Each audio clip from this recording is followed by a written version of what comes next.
Are you ready to learn? Because my super experienced guests are ready to share some really valuable information. Make sure and listen all the way to the end to get help and support. So let's start with the best audio experience. Hello everyone and welcome to our show. Today we discuss about SEO. Even more, we are going to cover about App Store SEO, how you can get results with this kind of SEO. And I'm excited to discuss this topic with Steve Young. How are you? I'm good, man. I go live too, Anatoly, and that is a very impressive intro, my friend. I loved it. That was awesome. I'm like, I got to step up my game, bro. I have a team there in Ukraine, and they love to create something interesting, new stuff. It's interesting because I don't give them the exact task, what we want to get. I just tell them, we have a guest, we want to discuss about this topic, and they find all stuff here online, combine, fix, and create such promo. So yeah, I'll tell them. Impressive. Okay, before we start, just tell more about yourself, your experience, background, and why you decided to pay attention with that. Yeah, so I started in the app space in 2011, started creating maps of my own, started creating children's apps for my kids who were 18 months at the time. And now it's like, whoa, he's almost 14, this kid. But started just creating apps on my own, was generating around $500 to $1,000 a month. So like, it was like vacation money, frankly. And I was working for a startup in San Francisco. And so I was doing it on the side. In 2013, I was like, you know what? I want to be an entrepreneur, Anatoly. Like I sold cassette tapes when I was younger. So I knew I wanted to run my own business. I didn't know what that journey would look like. And I didn't know what kind of business I would have, frankly. And so in 2013, I was like, I love podcasts. I love listening to podcasts. You know what? I want to do a podcast. And I was like, well, apps are growing. I have this app business. So why don't I just do an app podcast? And so I did that, and I didn't know anything about app marketing at the time. So I was just learning along with my guests. So I interviewed the co-founder of Shazam, Tweetbot, Clear. Those were our early guests, the developer of Yahoo Weather. Like I was just trying to really learn from a product and marketing perspective what was working in the app space. But then I built up an audience who then started coming to me for marketing help. And then I was like, still don't know anything yet, but 6 months after starting the podcast, I ended up leaving that startup job and doing this full time. And so what we're known for in this space, we have a YouTube channel as well, but what we're known for in the space is just our app store optimization strategies. And in 2019, I made a shift to talk more about the monetization side of things too. And from the app perspective, because as you know, Anatoly, like if you can have all the SEO traffic in the world, you can have all the ASO traffic in the world, but if you're not actually converting your users, it's not going to really mean much. And so we're really trying to focus both on the top of the funnel and the bottom of the funnel stuff. Nice. But I like your journey because you started to gain your loyal audience, to grow, and after that, when you can feel that you are ready to monetize, to get results, you switch attention to that. Love it. Can you tell your insights about growing audience, how to do it? For example, if someone want to jump on this field, where to start, and your insights, your experience, how it's better to do it. Okay, so I got this tip from one of my earlier guests. He was my second guest, maybe my first actually. He was my first guest that I ever had on, and I just was Googling who to get on to the podcast when I first started, and I was reading through his book. He had an app magazine at the time. And I was like, hey, here's how I grew my app magazine. And his tip was for the guests, because obviously what you and I do, we leverage our guest's name too, right? In the beginning, I'm leveraging the co-founder of Shazam. Now I'm constantly creating content, and now I have my own brand. But before, I was leveraging my guest's name. And that's why people were showing up, not because of me, right? I didn't know anything. And so one, you have to leverage your guests. So try to get bigger name guests if you can, because that's going to really help grow your audience. And number two, what he said was, have the guests email the audience. And so that's what his tip, like, I was like, hey, would you mind promoting your episode? I love these nuggets. Would you mind promoting this to your email list? In the very beginning, that's what really helped grow the audience. That was his most downloads. The most downloaded episode was like him coming on and being like, hey, I was just on Steve. It was at the time mobile app chat, but I was on App Masters. We'd love for you guys to check it out. And then a lot of people were checking them out there. So that's one way. Nice. But I think, as you might know, it's just consistency, right? Like in the beginning, it's just dude, nobody's listening. Nobody's watching. Like, like sometimes we go live on YouTube every Friday at 9 a.m. And then sometimes I look at the live viewers and sometimes there's like 5 people there. And I'm like, why the hell am I doing this? And it just doesn't matter, right? You can't look at the viewer count and you just have to consistently produce the content. If you produce good enough content, then, your audience will slowly grow. Cause I think people get too upset when they don't grow fast enough and they just stop. Mhm. Dude, it took me a long time to, build up the audience. I would say like good 3 months of just slogging it out and just creating content on a consistent basis that ended up being like, oh, I got it. Like started feeling like, oh, there are people actually listening to this. Yeah, yeah, totally agree with that. I think many content creators they give up because Yeah. they can't get results after a few attempts. Even I check out one study that 50% of all creators don't record the second episode because they can't result from the first episode. I don't Oh know my how you God. can how you can results from first episode. It's literally impossible, when you have Yeah. no audience. It takes time to be consistent, to share value as maximum as possible. And I think in the beginning it's better to engage with others more than creating content. For example, 80% of my time I can comment on other posts, I can share content, I can build relationships, and only 20% just for creating content.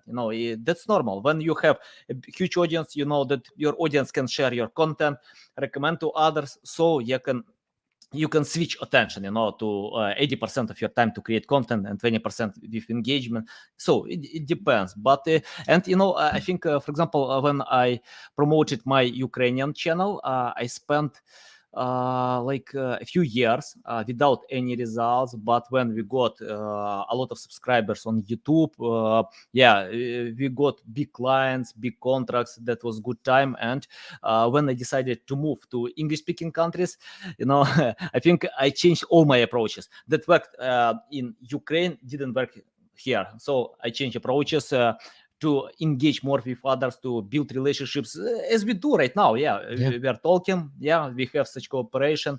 And let's get back to the main topic. Can you tell where to start? For example, if I created my app, what I need to do next, how to promote app, where I need to pay more attention, and how to compete with big recognizable apps today. Yeah. So I actually have a video where I talk about ASO, so App Store optimization, for using SEO terms. So I'll try to break it down with you again. So the app title, your app name, that's like your page title, right? You want to Mhm. have good keywords in there. Obviously, you want your brand in there, and for SEO, you might have your brand at the very end. But like for ASO, that still kind of works if you want to put your brand at the end too. So like app marketing by app masters, right? That typical thing. But most brands want their name front and center. So like calm, meditation, or headspace, and then meditation in there. But Mhm. those are the good keywords. You want to have good keywords in there. So the more high traffic keywords in there, the better it is, obviously. But if you're just starting out, you might want to try to find lower competition keywords. And I'll give a shout out. Are you based in Ukraine? No, I'm in Florida. Actually, I left Ukraine 2 months ago when the war Okay. started, so I'm very lucky All with right. that. Well, I'll give you a shout out. They're a Ukrainian company. It's Mhm. asomobile.net, but that you can use an ASO tool like that to get the traffic scores and the difficulty scores of a particular keyword. So you can kind of decide where you want to use them. And then the subtitle is sort of like your H1 tag on your page, Mhm. right? And so you want good keywords there. You don't need to repeat it. Like unlike maybe SEO, you might want to repeat it. You don't need to repeat it. If it's in the title, great. You don't need to repeat in the Mhm. subtitle. Those are your secondary keywords. And then we have your keyword field on iOS, where back in the day, right, back in SEO days, where you had this meta keyword field and you could sort of put different keywords in there. Same thing for that keyword Mhm. field. You have 100 characters, and so you want to put more keywords in there. And the trick that I'll give you that beginning ASO people don't know is for the US, if you're targeting the US App Store, the Spanish Mexico, there's a different localization where we can have a whole different like app store for Mexico. The US App Store actually indexes that localization. So if you use English keywords in there, you can double Mhm. the amount of keywords you're targeting for the US audience. So we have a whole different title, whole different subtitle with different keywords in there. What I've typically done is maybe whatever keywords I have in the US subtitle, I might use it in the Spanish Mexico title. right? And Mhm. then I'll bump my keywords into the subtitle, the more important keywords. And then the keyword field of Spanish Mexico, I'll have a whole different set of keywords. And they're typically lower competition keywords in there. But if you're just starting out, try to find those keywords that have lower competition, because just like SEO, like you're not going to rank number one right off the bat, right? The algorithm takes into account revenues, downloads, and keyword optimization. So obviously, if you're brand new, you don't have revenue, you don't have downloads, you want Mhm. to find lower competition keywords to help you rank better and help users find your app. Mhm. Yeah, got it. Can you tell how it's important to have strong brand recognition? If I'm going to, I don't know, to rank my new app, if I have no brand recognition, but compete with big brands, popular brands. Here's how I feel about brand recognition. Nobody gives a crap about your brand. That's how I feel like. Mhm. People are so caught up in the brand, and they have this clever name and all that stuff. Nobody cares about me. They only Mhm. care about themselves. And so I don't think that, like, what I've talked to smaller developers, I'm like, give up your brand. It's in your developer name. You're going to get indexed for that brand anyways. So just put in meditation, right? And mindfulness. So some people have done that, and they, like certain brands that rank really well, brands, and I put that in quotes, but certain brands that rank really well for keywords, it's because that's all they have in their app title. Anatoly, right? Like Mhm. it's the only sleep meditation, for example, and that's it. And they're able to rank really well for some of these keywords. So I would say, like, unless you get bigger, like nobody gives a crap about your brand. Stop building your stupid brand. Nobody cares about your brand colors. Nobody cares about any of that, your brand, until you've shown that you're consistent. Then you're like, oh, there's the brand, right? It takes years to build. So I think Mhm. I almost feel like in the beginning, like, who gives a crap about your stupid brand? That's how I feel like. Mhm. Okay, got it. Let's talk about description. How long description should be, for because in SEO, yeah, Google replies many times that it doesn't matter how long your content, but we usually check out online studies and they share that around 2000 words in the top 10 results. So it's long content because it's possible that this content can reply much better to questions that users ask. So that's okay, that's normal. But what about App Store optimization? Do we Yep. need to write long descriptions or not? No, not really. So we found, Google Play, important, right? The description. So Google Play, just to give you some context, they have a short description, which is 80 Mhm. characters long. They have a title. Both app stores have 30 character limit. And then Google may be coming down to 30, but their short description has a 80 character limit. That you want good keywords in there. Their long description, which has a 4,000 character limit, you don't need to fill it up, right? You can see so really keyword density matters a lot more, just like SEO. And so keyword density is more impactful than just having a super long description. And on iOS, we actually haven't not seen the description being indexed at all. Now, that's not to say, Mhm. and I am running some tests on my end, that the description is not important. It might be important to help with web SEO, right? Mhm. Maybe somebody's searching for meditation app and you want to rank well on Google web SEO, web mobile SEO. But from a description perspective within iOS and App Store SEO, we haven't seen iOS be impactful from a long description Mhm. perspective. So you just want to really maximize your subtitle and your keyword field there. Mhm. Okay. Can you tell what to write in this description? The manual, how to use it? Yeah, provide more insights about Yeah. that. It's a copywriting test, right? Like, Uh-huh. and it's only like, it's a very much copywriting. So I always try to have some social proof in there, lead with benefits. So take a copywriting course and I've taken a few that I really like talk like an end user. I think people, and even while doing this podcast, people try to sound professional and blah, but like, just be you, right? Like talk like your normal self, talk like what your users use, the words that your users use. So with the description, I always try to have some certain elements, right? What is the unique selling point? What makes me different?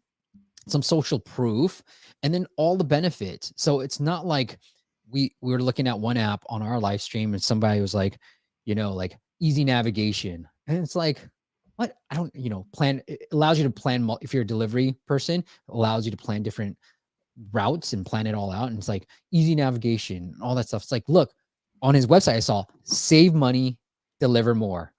That's the benefit. Easy navigation is a feature. The benefit is save money, deliver more. That's what's using. Now you're using the language of your end users. Easy navigation is not what people would say. Well, I wish I had an app that would help me easy navigate. And no, they just want to be like, I wish there was an app that would let me deliver more so I can make more money, right? Save me time and make more money. And so that's how I would start framing some of the long description. And frankly, like people don't read this long description. What I would really focus in on is the screenshots and maybe the first few paragraphs of your long description.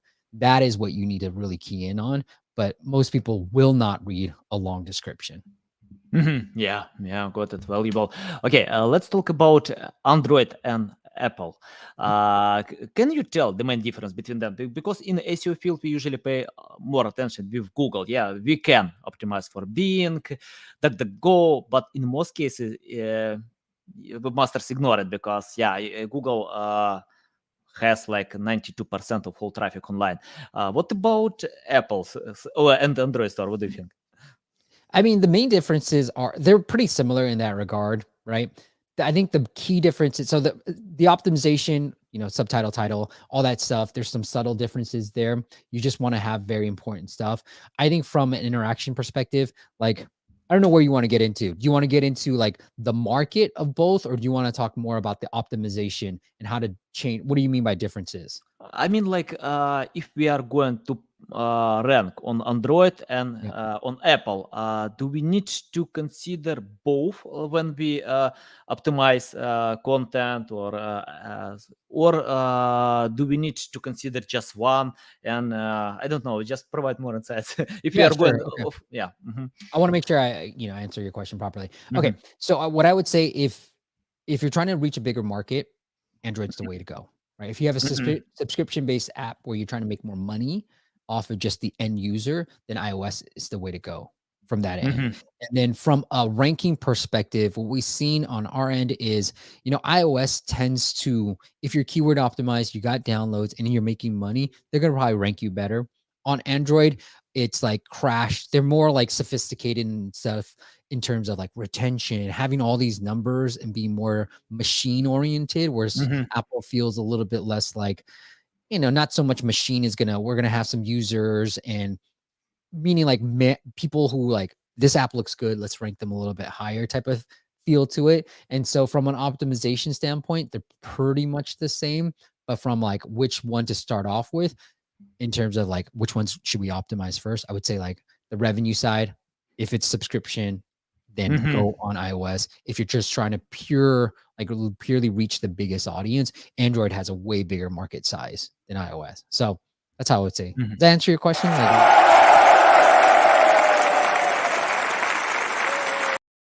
Look at you. You're so fancy, man. I love your reply. And you see these guys live as well. But they are from North Korea. They have no Apple, Android, anything, but they want to learn something new. I just have this fancy soundboard. So that's it. But you have some graphics, so that's really good. Yeah. Okay. Can you tell how to find the right web developer, not web developers, app developers who can create awesome app today? Because when I check out prices, I can see big difference between them. Someone charges, I don't know, like $15 per hour, others a few $100 per hour. So how to choose the right developers who can create awesome app? Oh man, that's a hard question. I would say like look at the apps that they've made as much as possible. And then, that's really it. There's no way to judge it because even though they may seem super professional and they got a bigger team, like they just don't deliver on time. So that's super hard to judge other than just looking at the apps and then judging it on price. Like don't go super cheap, right? That's not good. But at the same time, like you want to see, can we download some of the apps that you've already created and get a sense of that? And so I would say like I have a great developer that is in Sri Lanka that I've worked with for years. And if you guys need an intro, let me know. He's an iOS developer only, but I've got some intros of companies I trust and I have used in the past. But like it's the hardest thing to do. I mean, the tip that I can give is if you're looking on Upwork, It's probably a trick that everybody knows too, but always lead off your kind of bury it towards the end. Like, here's what I'm looking for, blah, blah, blah, blah, blah. And towards the end, if you're interested in this job, like start your application with, or send me a message with bam, or some word that you want to put in there, just so you know that they've read through everything. So that's a little trick to help people filter if you're going on Upwork or any of these like talent pool websites. But in terms of like trying to go after a developer, yeah, man, it's hard. It's really hard because I've had some horror stories of clients that I referred this person to, and then it's just like they're so slow, right? Like sometimes it's just so slow, and you would never know it by just downloading the app. So that's a hard one to Yeah. answer, man. Yeah, it's the same. When someone asked me, please help to find good web developers, it's hard to recommend someone. Yeah. They sometimes show good results with one project and terrible with others, and yeah, you Facts. can lose your I don't know, like, reputation. Oh, by the way, let's talk about reviews. How is important to get positive reviews to rank Yeah. higher? Yeah, great question. Great question. So back in 2015, I actually thought of a strategy where using SEO, right? Like you think about Yelp, you think about all these review sites, user-generated content helps with SEO, right? So I was like, Mhm. oh, reviews are user-generated content. What if I buy some reviews, put some keywords in there? Will that help my keyword rankings? And Anatoly, it did. 2015, boom, one or two reviews, like we saw a huge increase in keyword rankings. And so literally one story was like, I told my friend, I was like, hey, I think I have just this trick. Can I leave, like, what keyword do you want me to leave in your app? He's like, put this one. And then I was like, okay, I wrote a review for his app on the iPhone. And then he's like, Steve, I'm number 2 for that keyword now. I was like, holy shiznit. And so that doesn't work anymore. It is important, obviously, because it's a social proof metric. That's what people are going to look at. Does it impact your keyword rankings? I would say yes and no, right? I've seen certain apps outrank us when they have less reviews and all that stuff. But I would say it's important regardless, because as you drive traffic elsewhere, either through TikTok, Facebook, even Apple search ads, people are using that as a measurement to whether to download your app. And so to get those reviews, the best practices are, no matter what you read online, here's what we've seen work well. Mhm. It's okay to pop up the default review prompt. Both Google and iOS have this built in where you don't no longer have to leave the app to leave you a review. So it's Mhm. okay to show that default prompt on first open, first time user experience. You just have to find the right time to do it. And I'll give you a story for one of my apps. I actually launched it right when you open the app. That's what you saw. This review, big Mhm. old review prompt, right? And I got a lot of ratings, a lot of positive ratings too. But I did get 2 one-star ratings that said, I can't use this app without actually reviewing it. So I moved it to the Mhm. second open, but I've talked to handful of developers because I have this community that say, hey, Steve, I actually still have it on first open and it's working really well. So just find the right time. You can still do it on first open. And the reason why you want to keep it on first open is because 25% of all your first opens, that means 75% of your first opens will not come back for that second time. It's Mhm. very tricky, right, with apps. And so the best practices are ask for the reviews, ask for the money. We've actually seen most people buy during the first time user experience. Of all the people that do buy, most people buy during that first time user experience. So you want to make sure they pull out their wallet and they give you a review as well. Yeah, yeah, love it. Good tips. Okay, in marketing, for example, we have, I think everywhere we have it. It's like when you share value first and then trying to sell. In App Store, I can see something similar. When you download the app, you can use some freemium version, and yeah, after that you can pay, for extended version. Can you tell how it's important today, to provide something free in App Store for your app, and does it help to rank your app in store? Yeah. What do you Yeah. think? So actually, it's a small sample size. So a couple of different things I'll break down with you. It's a small sample size, but we saw one client where we lost keyword rankings. We're able to get number Mhm. 1 for this particular keyword, and we lost keyword rankings because from an app store revenue perspective, their revenues went down.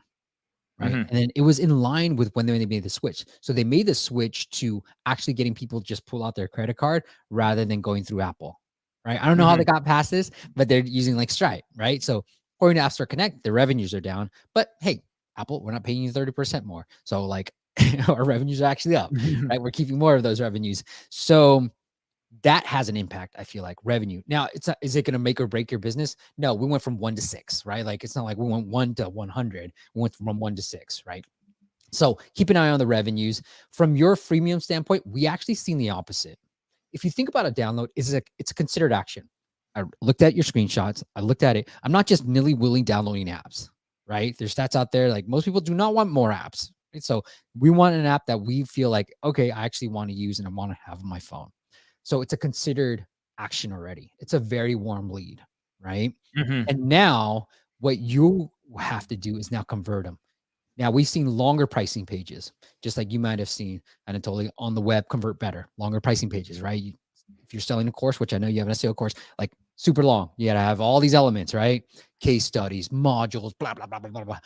Look at any web pricing page on a course, and then you'll find all these elements. So we've actually seen longer pricing pages on mobile perform better. So what Mhm. I would, to answer your point, it's like, do I have to give something away for free? You don't actually. Mhm. Now, we've seen niche apps. You think about fitness apps, you think about, I don't know, the more niche, like, so let's talk about fitness, right? Maybe you need a freemium model if you're just doing general fitness. But Mhm. for like a butt workout or an ab workout, right? Those have decent traffic volume. You can say you either have to pay us. There's no freemium. You're free to download. That's the free part. But you Mhm. can't access any of our content unless you pay us. And we've seen Mhm. those actually perform better as just locking you out without a freemium than doing the other way. So it depends on the audience. I would just test it. And I've worked with a lot of different clients who have this model where you can't access any content within the app unless you pay. And so there's trials and stuff like, you have to subscribe and then you can cancel any which way, but we've seen those type of apps work too. Mhm. Nice, nice.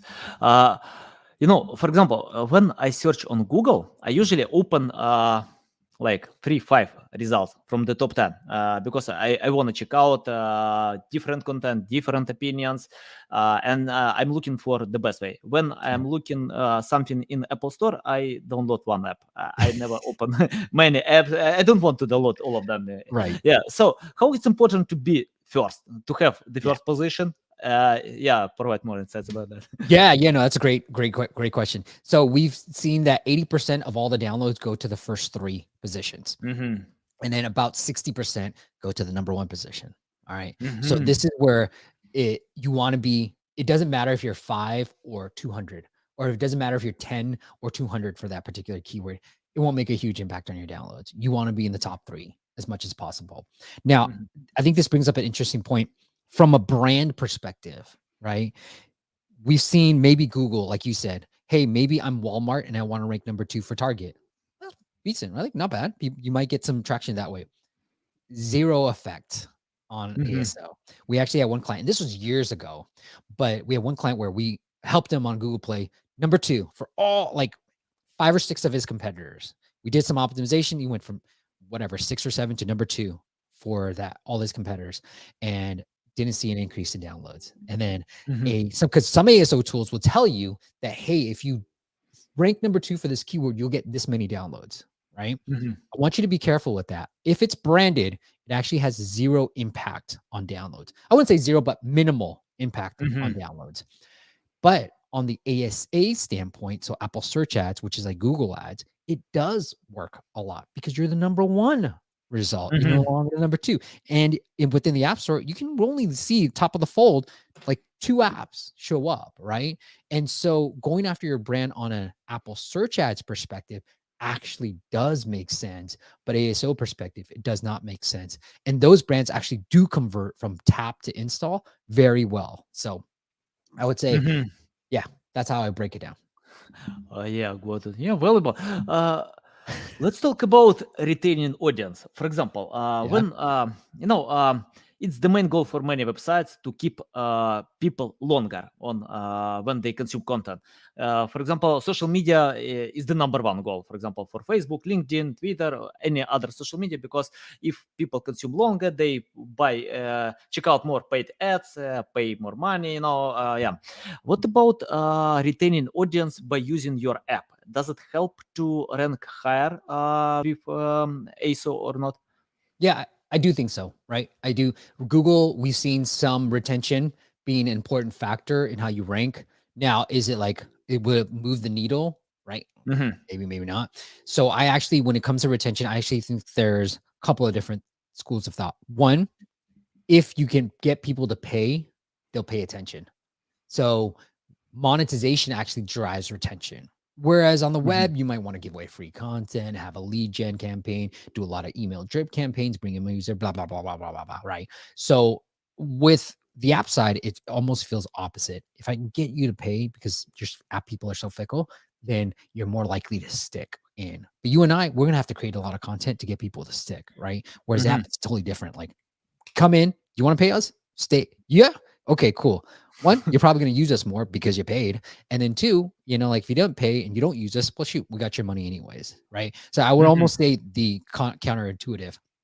The Mhm. the other parameter that I want to get to is I forgot actually what I wanted to get to. So I was slowing down to hopefully remember it, but I totally forgot what the second one thing is. But I think you want to the revenue Yeah. drives retention, in my Mhm. opinion. Yeah, got it. Yeah, it's better to retain at any place, Oh, website, Anatoly, I remember app. now. Okay. Okay. But when it comes to retention, so let's say you can't convert that user, like I think what app developers are missing are what online marketers have done really well is like email drip funnels, bringing users in, having a drip campaigns that inform users, gives them that little bit of FOMO, right? And so we're helping our clients with email funnels now because I do think it's an overlooked channel.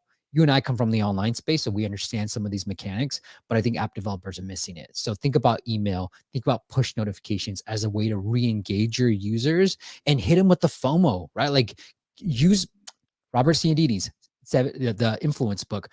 Use some of those things, urgency, FOMO, like social proof, all these things to bring users back in to the app. So I feel like developers Mhm. are overlooking those two particular channels when it comes to retention. Mhm. Yeah, got it. Yeah, valuable. Uh, let's talk about which companies need to have their app or not. For example, 15 years ago, I remember that was a common question when people asked, "Do I need to have a website?" Today, we have no this question. All companies need to have websites because I don't know how to go ahead without website. Even simple website that shares about your services, products, anything. What about apps? What do you think? I actually don't think I'm gonna say something you might be surprised. Yeah, I don't think you need an app. You know, I think Mhm. a lot of people have come into the space thinking that they need an app because everybody wants an app. I've seen a lot of successful people, and I'll just pick on a few people, right? Let's say you have a content-based app, meaning like videos, you can work out, all this stuff. Maybe you can convert more of your users using some of the tactics that Anatoly has talked about with SEO. Maybe because people are willing to pay $200, $300 for a course online that they wouldn't be able to shell out 50 bucks in an app, Mhm. right? Same content, different medium. So I would say is depending on the nature of your app, that maybe if it's a more content-based play, you probably don't need it. Build up the audience, build up the revenues, and let it be an extension of your online business versus like your primary business. So, Mhm. and then a lot of times it's a lot cheaper with Webflow, with lead pages, ClickFunnels, a lot cheaper to just start changing things on your own on the web versus the app side of things. So it's kind of Mhm. like it makes more you have to find a developer, you have to find the right developer, you have to invest thousands of money when you can pay like Webflow like 20 bucks a month and just boop, put a website out, run some Google ads and see if it converts, right? And so Mhm. I don't think you not necessarily not everybody needs an app because it's too costly. They don't, especially when it's your first app. build something simple. I made a super simple app as my very first app. I got thousands of downloads within the first couple of days. And it was so stupid, right? It was a flashcard Mhm. app. And I used a template that was a photo gallery. And I found all the designs. I did all the voiceovers. And so it was very easy for me to make. And I would say start with a very simple app. If you want to go for your grand idea, then understand that you're probably going to need funding. You're probably going to need X, Y, and Z things that you haven't really thought about. And so don't just go lean in. And a lot of times people spend their entire budget on making the app. And they're like, "Oh, I don't know. I have no more money left. How do I market this app?" I'm like, bro, I can't help you, man. Like, don't do that. Yeah, totally. Okay, in SEO, I have two loving tools: Google Search Console and Google Analytics. I don't know how to go ahead without check Yeah. out data from these tools. What about apps? Yep. Do you have some loving tools that you must have today? Yep. Yeah. Can I share my screen? Would that be helpful? It's better What do to you think? tell, and I share, in the description because, Okay. Let's most do of that. them we are listening to audio podcast. Yeah. So Firebase, that's like the Mhm, Google Analytics for mobile. And then I mhm, want to give a shout out to appfollow.io. And they have a free mhm, tool that you can use where you can do some keyword research. So it's kind of like your search console keyword planner mhm, type of thing. But they have this where you can put any app in there. You can click on their app, and then it'll give you the list of keywords that the app indexes for. And unlike mhm, other ASO tools, you have to like start really thinking through these keywords. With App Follow, you can put any search term in there, and then you see the search results, and then you click the little icon. It only works for iOS, so it doesn't matter, right? Like it's the same keywords. It doesn't change too much from a keyword volume perspective between the two platforms, anyways. What does change is the countries, but it will suggest some keywords, and it's a great way of doing keyword research. And the cool thing too is it'll give you the search traffic score. Now, unlike Google, where you might see, this keyword gets 10,000 searches per month, Apple doesn't reveal the data. It's a score from what I've seen. 5 is usually the lowest score, all the way to 100.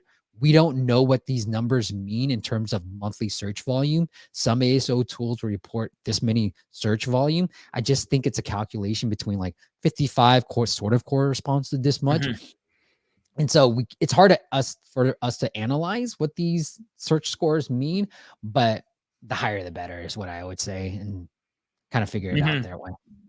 Yeah, you can type these tools in private chat. I'll share to the screen and Sure, man. add to description.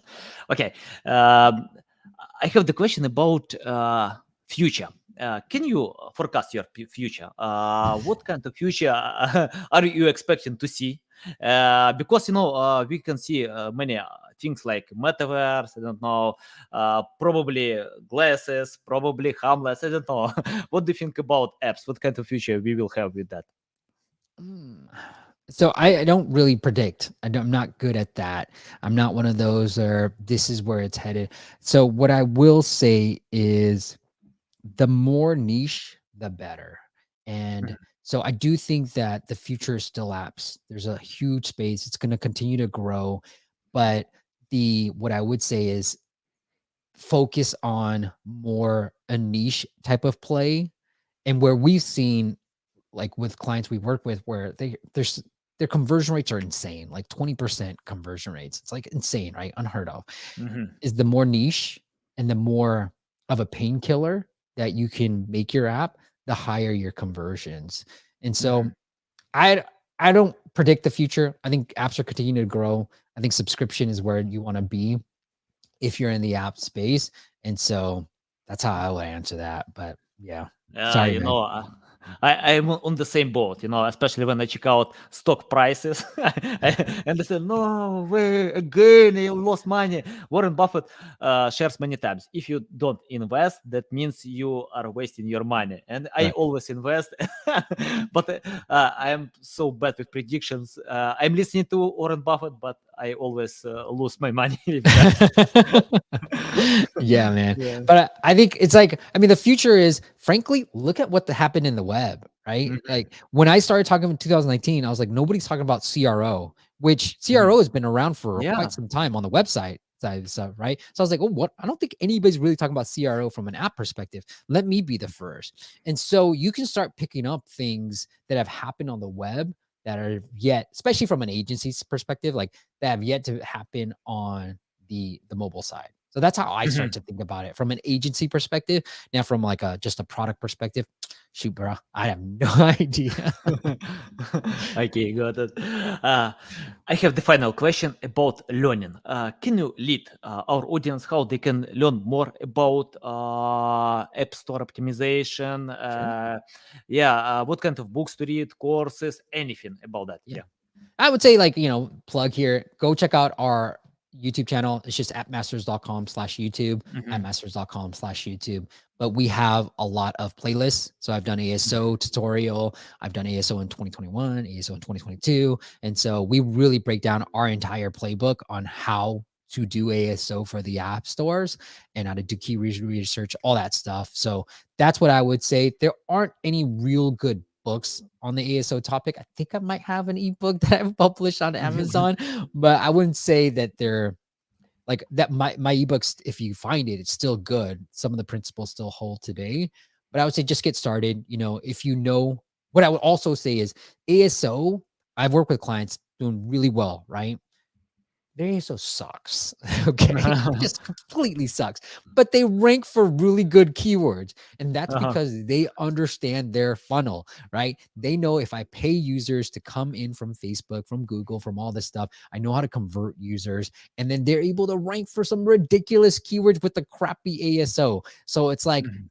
I would say, first and foremost, understand your funnel and then start thinking about all this stuff. Because I've worked with clients that have the great ASO, but a shitty product and don't convert users. I work with clients who have a great product, understand their users, understand their funnel, and have crappy ASO, but then able to rank really well for keywords. Where the other one, best ASO, still can't rank for keywords. Why? Because they're not making money. They're not, they don't have a funnel. So think about it that way. But I would say our YouTube channel is probably the best source for that. Mhm.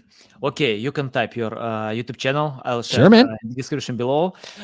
Thanks a lot, Steve. Yeah, it's a big pleasure to learn about that. I think I'm not good with prediction, but I'm sure future will be shine, will be the best future for ASO. And yeah, and thanks a lot for all your insights. Tell our audience how they can reach out to you, learn more about you, follow you.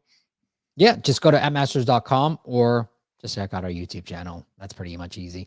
But appmasters.com. And if you want to check me out on social media, everywhere it's just Steve P. Young. Steve Peter Young. Steve P. Mhm. Young. It's not, my middle name isn't Peter, but P for Peter. Steve P. Young. Or Okay, just, guys. yeah. What am I saying? I Okay. always want to end things with .com and totally. So, anyways, man, thanks for having me on, dude. It's fun. Do you have any fancy Okay. other video clips? Come on. How do we do? Show me another video clip. No, just this No more, one. no more Yeah. of those Koreans clapping anymore. Like, you have another one? No, it's just this one.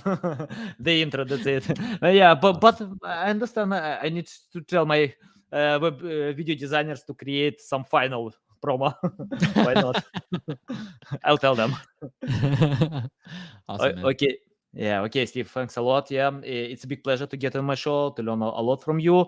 Okay, guys, you can find all these links in the description below. Listen us on Apple, Google, Spotify. Thanks again for your time. See you.